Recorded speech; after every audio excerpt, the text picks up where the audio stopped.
कार्तिक मास महात्म्य कथा अध्याय 8। नारद जी बोले, अब मैं कार्तिक व्रत के उद्यापन का वर्णन करता हूँ जो सब पापों का नाश करने वाला है।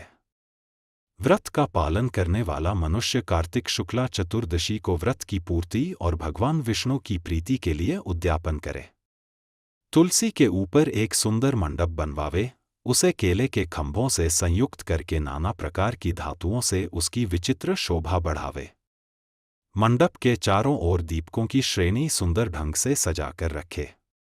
उस मंडप में सुंदर बंधनवारों से सुशोभित 4 दरवाजे बनावे और उन्हें फूलों से तथा चंबर से सुसज्जित करे। द्वारों पर पृथक पृथक मिट्टी के द्वारपाल बनाकर उनकी पूजा करे। उनके नाम इस प्रकार हैं: जय, विजय, चंड, प्रचंड, नंद, सुनंद, कुमुद और कुमुदाक्ष। उन्हें चारों दरवाजों पर 2-2 के क्रम से स्थापित कर भक्तिपूर्वक पूजन करे। तुलसी की जड़ के समीप 4 रंगों से सुशोभित सर्वतोभद्र मंडल बनावे और उसके ऊपर पूर्णपत्र तथा पंचरत्न से संयुक्त कलश की स्थापना करें। कलश के ऊपर शंख, चक्र, गदाधारी भगवान विष्णु का पूजन करें। भक्तिपूर्वक उस तिथि में उपवास करें तथा रात्रि में गीत, वाद्य, कीर्तन आदि मंगलमय आयोजनों के साथ जागरण करें। जो भगवान विष्णु के लिए जागरण करते समय भक्तिपूर्वक भगवत संबंधी पदों का गान करते हैं, वे सैकड़ों जन्मों की पाप राशि से मुक्त हो जाते हैं। जो मनुष्य भगवान के निमित्त जागरण करके रात्रि भर भगवान का कीर्तन करते हैं, उनको असंख्य गोदान का फल मिलता है।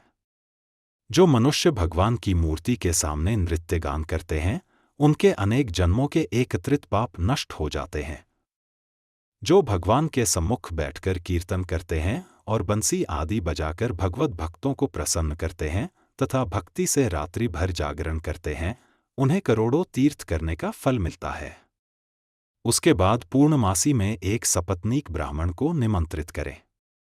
प्रातः काल स्नान और देव पूजन करके वेदी पर अग्नि की स्थापना करें और भगवान की प्रीति के लिए तिल और खीर की आहुति दे। होम की शेष विधि पूरी करके भक्ति पूर्वक ब्राह्मणों का पूजन करें और उन्हें यथाशक्ति दक्षिणा दें। फिर उनसे इस प्रकार क्षमा प्रार्थना करें: आप सब लोगों की अनुकंपा से मुझ पर भगवान सदैव प्रसन्न रहें। इस व्रत को करने से मेरे 7 जन्मों के किए हुए पाप नष्ट हो जाएं और मेरी संतान चिरंजीवी हो। इस पूजा के द्वारा मेरी सभी मनोकामनाएं पूर्ण हों। मेरी मृत्यु के पश्चात मुझे अतिशय दुर्लभ विष्णुलोक की प्राप्ति हो। पूजा की समस्त वस्तुओं के साथ गाय भी गुरु को दान में दे।